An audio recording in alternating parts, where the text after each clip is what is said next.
உலகம் முடிவடைவதாக நீங்கள் கவலைப்படுகிறீர்களா? இந்த யுகத்தின் முடிவு பற்றி பலரும் பயப்படுகிறார்கள். போர்கள், பேரழிவுகள், இயற்கை பேரிடிகள் இவை அனைத்தும் மனிதருக்கு அச்சத்தை உண்டாக்கும். ஆனால் இயேசு இதைப் பற்றி முன்பே சொன்னார்.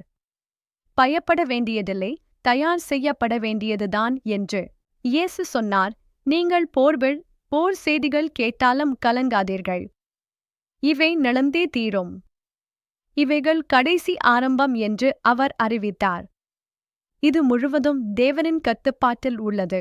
பவுல் சொல்கிறார், நம்மிடம் நம்பிக்கை இருக்கிறபடியால் நம்மால் மற்றவர்களைப் போல துயரப்பட முடியாது.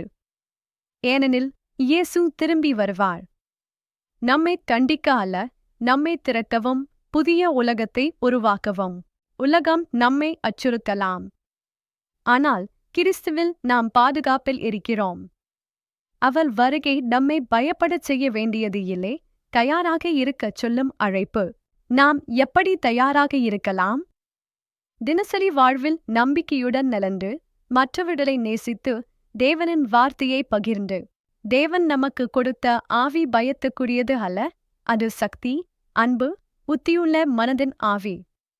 ஆகவே உலகம் எப்படி இருந்தாலும் நாம் அமைதியில் இருக்க முடியும். இயேசு சொல்கிறார், இவை நடக்கத் தொடங்கும்போது உங்கள் தலைகளை உயர்த்துங்கள், உங்கள் மீட்பு அருகில் உள்ளது. இது ஒரு எச்சரிக்கை அல்ல, இது ஒரு வாக்குறுதி.